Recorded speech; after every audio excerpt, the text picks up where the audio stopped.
All right, let's dive into this. It's a really unsettling pattern we've uncovered in the audiovisual services industry. We're talking about a staffing company, CIDL, corporate AV labor. And there are these widespread allegations, basically systemic non-payment to freelance contractors. Yeah. This isn't just, sloppy business. The sources we have suggest it's actually a pretty sophisticated setup, like an operational model designed to exploit labor and shield the people behind it all.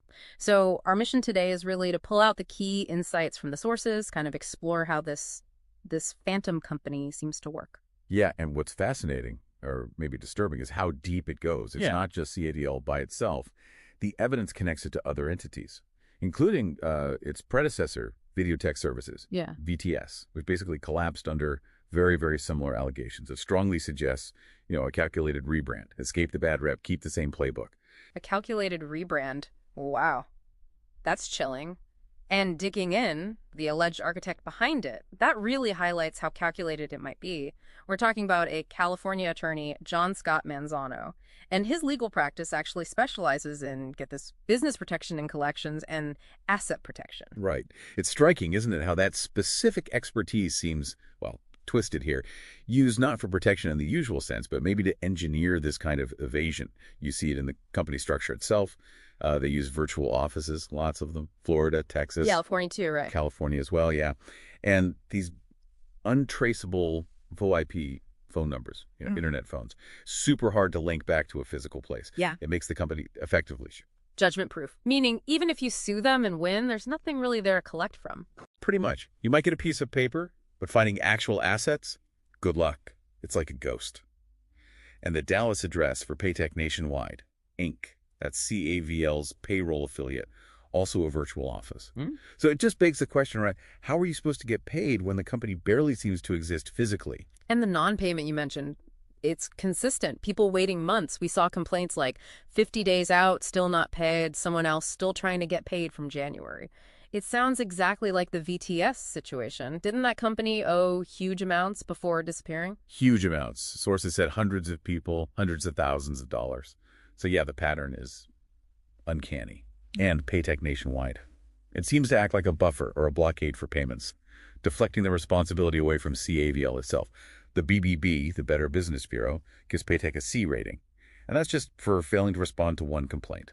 Not a great sign. So it creates this messy chain where contractors have to chase two slippery companies. Exactly. Doubling the hassle. And then there are these really serious allegations about PPP and EIDL loans. That VTS-CAVL supposedly got nearly $1 million in government relief funds. Whoa, funds meant to help businesses pay employees during the pandemic. Right, but the allegation is they took the money and still never paid anybody. Which, if true, is fraud. Plain and simple. Now, we couldn't find specific loans that big directly under CAVL or VTS names, but there was a forgiven PPP loan for $91,190. It went to a Professional Video Technology LLC in Studio City, California. The name, the industry. It's similar enough that it definitely warrants a closer look. Taking pandemic relief funds and allegedly not paying workers. That's brazen.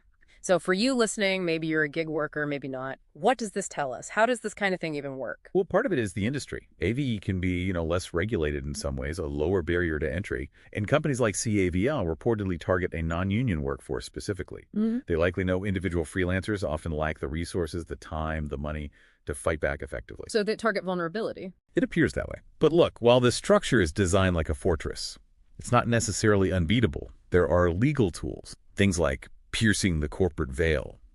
That's where courts can ignore the corporate shield and hold owners personally liable, especially in cases of fraud. And maybe more practically, there's the joint employer doctrine. Joint employer. Meaning the end client, the hotel, the corporation, wherever the actual AV work happened, could potentially be held responsible too, jointly liable for those unpaid wages.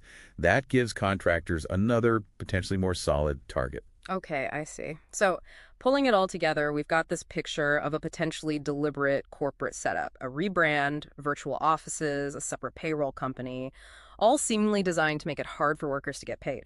But as you said, there are still potential ways to fight back. Contractors aren't completely powerless. Exactly. And it raises a big question, right? Especially with gig work becoming so common. How much research, how much due diligence can one person realistically do before taking a job? or should they have to do. Understanding these dodgy setups isn't just about avoiding one bad company. It's about seeing the weak spots in the system, Yeah. and knowing how to protect yourself. Great. So for you, the listener, whether you freelance or you're just interested in how business really works sometimes, this deep dive really shows, I think, a darker side of corporate structures, but also the importance of knowing your rights.